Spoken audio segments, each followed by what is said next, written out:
नमस्कार मित्रांनो, आजच्या या व्हिडिओमध्ये आपण तहसीलदार यांचा रहिवासी दाखला ऑनलाईन कशाप्रकारे काढायचा ते आपण आजच्या या व्हिडिओमध्ये जाणून घेणार आहोत. तर मित्रांनो, तुम्ही जर आपल्या माहिती फॉर यू या यूट्यूब चॅनलवर नवीन असाल तर चॅनलला सबस्क्राईब करून घ्या, जेणेकरून तुम्हाला अशाच प्रकारची माहिती पुढं भेटत राहील. चला तर मित्रांनो, व्हिडिओ सुरू करूया. तर मित्रांनो, सर्वात आधी तुम्हाला आपले सरकार सेवा ही ऑफिशियल वेबसाईट याच्यावर येऊन जाईल. तर मित्रांनो, या वेबसाईटची लिंक तुम्हाला डिस्क्रिप्शनमध्ये भेटून जाईल. तिथून तुम्ही डायरेक्ट या वेबसाईटवर येऊ शकता. तर मित्रांनो, ही वेबसाईट ओपन झाल्यावर तुम्हाला इथं युजर आय डी तयार करावा लागणार आहे. तर त्यासाठी इथं आपल्याला लेफ्ट साईडला न्यू युजर रजिस्टर हिअर हा ऑप्शन दिला आहे, त्याच्यावर क्लिक करायचं आहे. क्लिक केल्यानंतर काही सेकंद थांबायचे आहेत. त्याच्यानंतर तुम्हाला एक नवीन विंडोज ओपन झालेली दिसणार आहे. तर मित्रांनो, इथं या प्रकारे विंडोज ओपन झालेली दिसणार आहे. तर इथे दोन ऑप्शन दिलेले आहेत. पहिला ऑप्शनमध्ये काय दिलेले आहेत, verify your mobile number using OTP. तर मित्रांनो, पहिल्या ऑप्शनमध्ये तुम्हाला तुमचा मोबाईल नंबर व्हेरीफाय करून तुम्ही आय डी कार्ड तयार करू शकता. आणि दुसरा ऑप्शन काय आहे, तर इथं तुमचा I D card photo identity address प्रूफसाठी तुम्हाला डॉक्युमेंट्स अपलोड करावे लागणार आहेत आणि फोटो आणि सिग्नेचरसुद्धा इथं अपलोड करावे लागणार. तर आपण इथं पहिला ऑप्शन जर क्लिक केला तर इथं फक्त मोबाईल नंबर टाकून आय डी तयार करायची. तर ती कसं तयार करायचे तर ते आपण इथं जाणून घेऊयात. क्लिक केल्यानंतर इथं आपला जिल्हा सिलेक्ट करायचा आहे. तर इथं मी जिल्हा सिलेक्ट करतो आहे. त्याच्यानंतर मोबाईल नंबर, जो काही तुमचा मोबाईल नंबर असेल तो मोबाईल नंबर इथं टाकून घ्यायचा आहे आणि सेंड OTPवर क्लिक करायचं आहे. क्लिक केल्यानंतर मित्रांनो, इथं तुम्हाला वन टाईम पासवर्ड पाठवला जाईल, तो OTP इथं टाकायचा आहे. त्याच्यानंतर तुम्हाला युजर आय डी तयार करायची आहे. तर युजर आय डी तुम्हाला जे आवडेल त्या पद्धतीने तुम्हाला इथं युजर आय डी टाकून घ्यायची आहे. शक्यतो तुम्हाला जी आय डी असेल ती लक्षात राहायला पाहिजे. त्याच्यानंतर तुम्हाला पासवर्ड टाकायचा ऑप्शन खुलतो. तिथे तुम्ही दोनदा पासवर्ड टाकून सबमिट हा ऑप्शनवर क्लिक करून तुम्ही आय डी तयार करू शकता. तर आपण आता इथं दुसरा ऑप्शन बघूयात. दुसऱ्या ऑप्शनवर क्लिक केल्यानंतर मित्रांनो, इथे तुम्हाला ॲप्लिकंट डिटेल टाकावी लागणार आहे. त्यासाठी तुम्हाला तुमचं नाव, जे तुमचा कुमार, कुमारी, ॲडव्होकेट जे काही तुमचं हे असेल ते तुम्ही इथं सिलेक्ट करून घ्यायचं. त्याच्यानंतर तुमचं नाव आणि त्याच्यानंतर तुमचं नाव मराठीमध्ये, त्याच्यानंतर फादरचं हे सॅल्युटेशन इथं तुम्ही श्री किंवा सो जे काय असेल तुम्ही इथे सिलेक्ट करू शकता. त्याच्यानंतर फादर नेम, त्याच्यानंतर मराठीमध्ये फादर नेम, त्याच्यानंतर जन्मतारीख, इथे तुम्हाला जन्मतारीख टाकायची. त्याच्यानंतर इकडच्या बॉक्सला तुमचं एज हे ऑटोमॅटिक डिटेक्ट केलं जाईल तुमच्या जन्मतारीखनुसार. त्याच्यानंतर जेंडरमध्ये तुम्ही फिमेल आहात किंवा मेल आहे किंवा ट्रान्सजेंडर, जे काही तुमचं फिमेल असेल ही जेंडर असेल ते तुम्ही इथून सिलेक्ट करू शकता. त्याच्यानंतर ॲक्युपेशन दिलेलं आहे. तर मित्रांनो, अशा प्रकारे इथं ॲक्युपेशन दिलेले आहेत. याच्यामध्ये बिझनेस तुमचा ॲक्युपेशन काय आहे, तुम्ही काय करतात ते तुम्हाला इथे शोधायचं आणि ते सिलेक्ट करून घ्यायचं आहे. त्याच्यानंतर स्क्रोल करायचं आहे. स्क्रोल केल्यानंतर ॲप्लिकंट ॲड्रेस, इथे तुम्हाला तुमचा ॲड्रेस पूर्णपणे भरून घ्यायचा आहे. इथं ॲड्रेसमध्ये तुमच्या गावाचं नाव इथं मराठीमध्ये, परत इथं स्ट्रीट म्हणजे तुमचा जो काही रस्ता असेल कुठून जातो कुठपर्यंत तो रस्ता इथं टाकायचा आहे. त्याच्यानंतर सेक्शन, जर तुमचा गावामध्ये तुमचं घराचं जी गल्ली असेल त्याचं सेक्शन असेल तर तुम्ही सेक्शन टाकू शकतात किंवा नाही.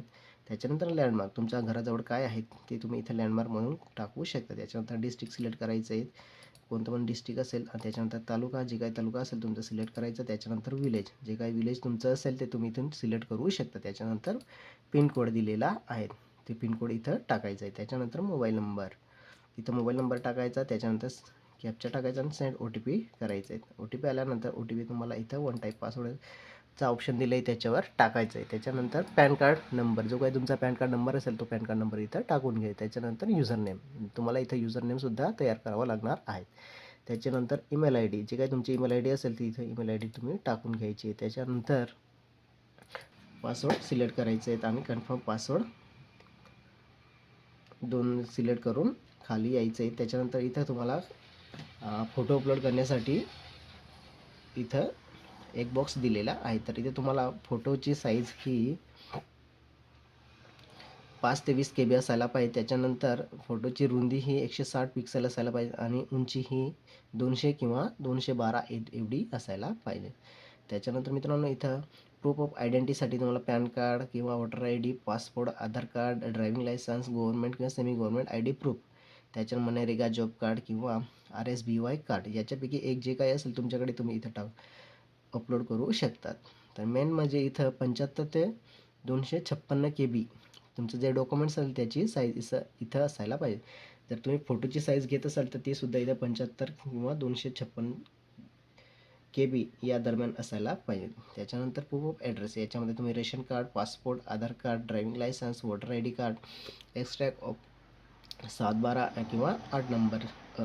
त्याच्यानंतर प्रॉपर्टी टॅक्स रिपोर्ट, त्याच्यानंतर property agreement copy, water bill, electricity bill, telephone bill किंवा रेंट रिसिप्ट या प्रकारे जे काही तुमच्याकडे अवेलेबल असेल ते तुम्ही इथं अपलोड करू शकता. आणि हा खाली आय एक्सेप्ट हा इथं बॉक्स दिला आहे त्याच्यावर टिक करायचं आहे. टिक केल्यानंतर तुम्हाला रजिस्टर करून घ्यायचं आहे. तर रजिस्टर केल्यानंतर तुम्हाला सक्सेसफुली युअर रजिस्ट्रेशन असा मेसेज तुम्हाला येऊन जाईल. तर मित्रांनो मी ऑलरेडी इथं ID तयार केलेली आहे त्याच्यामुळे इथं तुम्हाला दिसणार नाही. तर इथं आपण डायरेक्ट लॉग इन करूयात. तर लॉग इन करण्यासाठी इथं आपण बॅक जाऊयात. तर मित्रांनो बॅक आल्यावर तुम्हाला या प्रकारे इंटरफेस दिसणार आहे जिथं तुम्हाला तुमची ID टाकून घ्यायची. त्याच्यानंतर पासवर्ड, कॅप्चा आणि डिस्ट्रिक्ट आणि लॉग इन या ऑप्शनवर क्लिक करायचं. तर इथं आपण पटकन टाकून घेऊयात. तर इथं ऑलरेडी पासवर्ड आणि कॅप्चा दिलेले आहेत. त्याच्यानंतर खाली आपण कॅप्चा टाकून घेऊयात. या प्रकारे टाकायचे. त्याच्यानंतर डिस्ट्रिक्ट सिलेक्ट करायचं, जे काही तुमचं डिस्ट्रिक्ट असेल ते तुम्ही सिलेक्ट करून घ्यायचं आहे. त्याच्यानंतर लॉग इन हा ऑप्शन दिलेला आहे.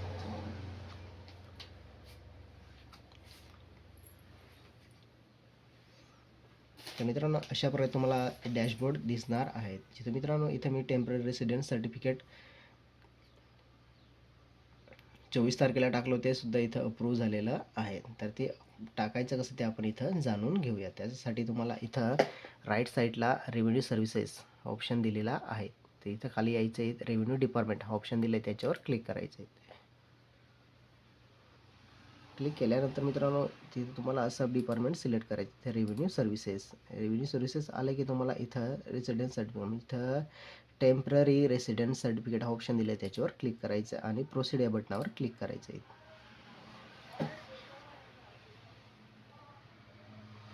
क्लिक केल्यानंतर काही सेकंद तुम्हाला इथं थांबावं लागणार आहे. ठीक आहे मित्रांनो. तर इथं हे डॅशबोर्ड ओपन झाल्यावर तुम्हाला या प्रकारे इथं इंटरफेस दिसणार आहे. तर मित्रांनो इथं मी जे सर्टिफिकेट अप्लाय केलं होतं ते इथं डाउनलोड होण्यासाठी इथं डाउनलोडचा ऑप्शन दिलेला आहे. तर इथं आपल्याला नवीन अप्लाय करायचं आहे त्यासाठी इथं राईट साईडला सर्व्हिस लिस्ट दिलेली आहे त्याच्यावर क्लिक करायचं आहे. त्याच्यावर क्लिक केल्यानंतर मित्रांनो इथं टेम्पररी रेसिडेन्स सर्टिफिकेट हा ऑप्शन दिले त्याच्यावर क्लिक करायचं आहे. क्लिक केल्यानंतर मित्रांनो तुम्हाला इथं सर्टिफिकेट घेण्यासाठी कोणकोणते डॉक्युमेंटची आवश्यकता आहे ते इथं दिलेलं आहे. तर इथं प्रूफ ऑफ आयडेंटिटीसाठी एक डॉक्युमेंट्स तुम्हाला तुमच्याकडे कंपल्सरी पॅन कार्ड किंवा वोटर ID किंवा आधार कार्ड हे तर असतं. त्याच्यानंतर खाली प्रूफ ऑफ ॲड्रेसमध्ये तुम्हाला रेशन कार्ड किंवा आधार कार्ड जे काही तुमच्याकडे सोयीस्कर असेल ते तुम्ही इथं डाउनलोड करू अपलोड करू शकता. त्याच्यानंतर अदर डॉक्युमेंट्समध्ये तुम्हाला इथं काय द्यायचे आहे तर इथे तुम्हाला रेशन कार्ड द्यायचं आहे. त्याच्यानंतर प्रूफ ऑफ एज प्रूफमध्ये तुम्हाला तुमची शाळेची LC किंवा शाळेचा दाखला जो किंवा जन्मतारीखचा जो दाखला असतो तो इथं अपलोड करायचा आहे. त्याच्यानंतर रेसिडेंट प्रूफसाठी तुम्हाला इथं सेल्फ डिक्लेरेशन दिलं तरी चालेल. त्याच्यानंतर मॅन्डेटरी डॉक्युमेंट्स म्हणजे इथे तुम्हाला सेल्फ डिक्लेरेशन आणि अदरमध्ये तुम्ही आधार कार्ड अपलोड करू शकता. तर मित्रांनो इथं सर्व्हिस नेम इथं temporary residence certificate time limit दिले 7 दिवसात तुम्हाला हे सर्टिफिकेट भेटून जाईल. कोण देतात तुम्हाला? तहसीलदार देतात. तहसीलदारांनी जर रिजेक्ट केलं तर तुम्ही फर्स्ट अपील करू शकता कोणाकडे? तर सब डिव्हिजनल ऑफिसर. त्याच्यानंतर त्यांनी जर तुम्हाला दिलंच नाही त्यांनी पण रिजेक्ट केलं तर तुम्ही सेकंड अपील कलेक्टर म्हणजे जिल्हा अधिकारी यांच्याकडे तुम्ही अपील करू शकता. तर इथं आपण कंटिन्यू हा ऑप्शनवर क्लिक करून पुढे जाऊयात.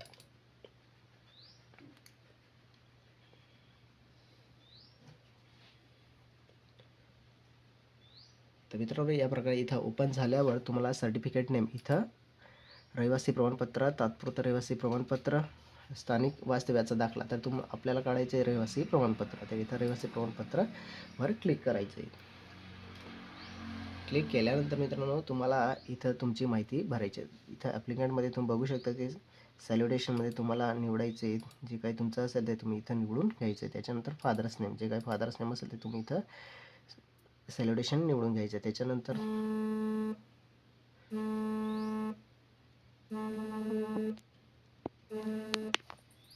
त्याच्यानंतर मित्रांनो तुम्हाला इथे ऑक्युपेशनमध्ये तुम्ही बघू शकतात की तुमचं ॲप्लिकंट आहात तर तुमचं ऑक्युपेशन काय आहे. तर इथे गृहिणी, 12वी अभियंता, इतर उद्योग कामगार, खाजगी प्राध्यापक, परिचारिका, शेतमजुरी, लेखक, वकील, वैद्य, विद्यार्थी, शेतकरी, शेतमजूर, शासकीय कर्मचारी, शिक्षक या प्रकार जे काही तुमचं ऑक्युपेशन असेल ते तुम्ही इथे सिलेक्ट करू शकता. तर इथे मी सिलेक्ट करतो आहे. त्याच्यानंतर मित्रांनो स्क्रोल करायचं, खाली यायचं आहे. खाली आल्यानंतर मित्रांनो तुम्ही इथं बघू शकता की रिसायडिंग ॲट प्रेझेंट ॲड्रेस सिन्स तुम्ही कोणत्या वर्षापासून या ॲड्रेसवर या पत्त्यावर आहात. तर इथे तुम्हाला सिलेक्ट करायचं आहे. तर इथं आपण पटकन सिलेक्ट करून घेऊयात. आपण कधीपासून या ॲड्रेसवर राहतो आहे. तर इथं मी पटकन जे आपली जन्मतारीख असेल ती वर्ष जेव्हा आपला जन्म झाला असेल वर्ष जे असेल ते तुम्ही इथं सिलेक्ट करून घ्यायचं आहे. त्याच्यानंतर तुमचा ॲड्रेस जेव्हा तुम्ही प्रोफाईल क्रिएट करत असताना जो ॲड्रेस टाकला असेल तो ॲड्रेस इथं तुम्हाला दाखवणार आहे.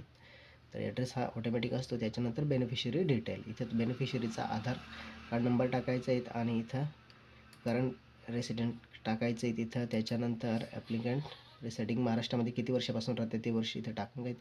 इथं मिनिमम 15 वर्ष इथं महाराष्ट्राचा रहिवासी असला पाहिजे. त्याच्यानंतर ॲप्लिकंट बेनिफिशरी म्हणजे तुम्ही कोणासाठी अर्ज करतायत. इथं आई, आजी, आजोबा, काकू, काकी, दीर, नात, नातू, पुतण्या, पुतणी जे काही तुमचं रिलेटिव्ह त्यांच्यासाठी करत असाल तर ते इथं रिलेटिव्हचं जे हे असेल ते तुम्ही इथं सिलेक्ट करून घ्यायचं आहे. तर मी इथं स्वतःसाठी करतोय तर इथं स्वतःसाठी करायचं आहे. त्याच्यानंतर इथं नाव येऊन जाईल स्वतःचं. त्याच्यानंतर बर्थ डिटेल हो करून द्यायचं आहे. त्याच्यानंतर खाली एज्युकेशन डिटेलमध्ये तुम्हाला डिटेल्स ऑफ बेनिफिशरी याच्यामध्ये तुमचं एज्युकेशन काय झालं ते तुम्ही इथे सिलेक्ट करून घ्यायचं. त्याच्यानंतर युनिव्हर्सिटी आपण महाराष्ट्र स्टेट बोर्डमध्ये करतो इथं महाराष्ट्र स्टेट बोर्ड सिलेक्ट करायचं आहे. त्याच्यानंतर ॲडमिशन इयर कोणत्या वर्षी तुमचं ॲडमिशन होतं आणि कोणत्या वर्षी तुम्ही पासआउट झाला त्या वर्षी ते सिलेक्ट करून घ्यायचं आहे. त्याच्यानंतर तुमच्या शाळेचं नाव जर शाळेचा दाखला असेल तर तिथे शाळेचं नाव टाकायचं आणि ॲड ह्या ऑप्शनवर क्लिक करून पुढे जायचं आहे. त्याच्यानंतर इथं has beneficiary migrated from different state जर तुम्ही दुसऱ्या राज्यावरून महाराष्ट्रात आला असेल तर मी इथं आहे करायचं आहे. तर नसाल तर इथं नाही करून पुढे जायचं आहे. त्याच्यानंतर मित्रांनो खाली विचारलेलं आहे whether applicant beneficiary of government scheme in other district if yes provided this detail the place जर तुम्ही दुसऱ्या जिल्ह्यामध्ये याचा बेनिफिट घेत असाल तर तुम्हाला हो करायचं आहे. जर घेत नसाल तर तुम्हाला नाही करून पुढे जायचं आहे. त्याच्यानंतर रिझन सर्टिफिकेट घेण्याचं रिझन तर इथं तुम्ही सर्टिफिकेट कशासाठी घेत आहे त्याचं ते रिझन इथं टाकून घ्यायचं आहे. त्याच्यानंतर खाली आय ॲक्सेप्ट हा ऑप्शन दिलेला आहे त्याच्यावर क्लिक करायचं आहे आणि समावेश करा या ऑप्शनवर क्लिक करायचं आहे. याच्यावर क्लिक केल्यानंतर मित्रांनो तुम्हाला डॉक्युमेंट्स अपलोड करण्याचा ऑप्शन येईल. तिथे तुम्हाला डॉक्युमेंट साईज ही 75/256 KB एवढे या दरम्यान असायला पाहिजेत. तर डॉक्युमेंट्स कोणकोणते लागतात तुम्हाला सांगितले अगोदरच ते डॉक्युमेंट्स तुम्ही अपलोड करून द्यायचे. अपलोड केल्यानंतर मित्रांनो तुम्हाला पेमेंटचा ऑप्शन येतो. तो ऑप्शन कशा प्रकारे असतो तुम्हाला दाखवून देईल. पेमेंट झाल्यावर मित्रांनो तुम्हाला इथं करंट स्टेटसमध्ये इथं अपलोड डॉक्युमेंट्स हा ऑप्शन दिलेला असतो आणि पेमेंटच्या जागी तुम्हाला पेमेंट डन हा ऑप्शन दिलेला नसेल तर तुम्ही पेमेंट दिली तर तुम्हाला इथं पेमेंट कधी केला इथे तारीख दिलेली असणार आणि इथं पेमेंटची रिसिप्ट तुम्हाला दाखवता येईल. तर पेमेंटची रिसिप्ट या प्रकारे असते. तर इथं पेमेंट हे तुम्हाला 69 रुपये हे द्यावे लागणार आहेत. तर मित्रांनो तुम्ही जर घरी बसून रहिवासी प्रमाणपत्र काढत असाल तर ते रहिवासी प्रमाणपत्र काढण्यासाठी काय प्रोसेस असते ते आजच्या या व्हिडिओमध्ये आपण जाणून घेतलेली आहेत. तर हा व्हिडिओ जर आवडला असेल तर नक्की लाईक करा, शेअर करा आणि आपल्या मित्रांनाही सांगा जेणेकरून ते सुद्धा तहसीलदार यांचा रहिवासी प्रमाणपत्र घरी बसून स्वतःच्या मोबाईलमध्ये काढू शकतील. तर मित्रांनो भेटूया एक अशाच नवीन व्हिडिओमध्ये.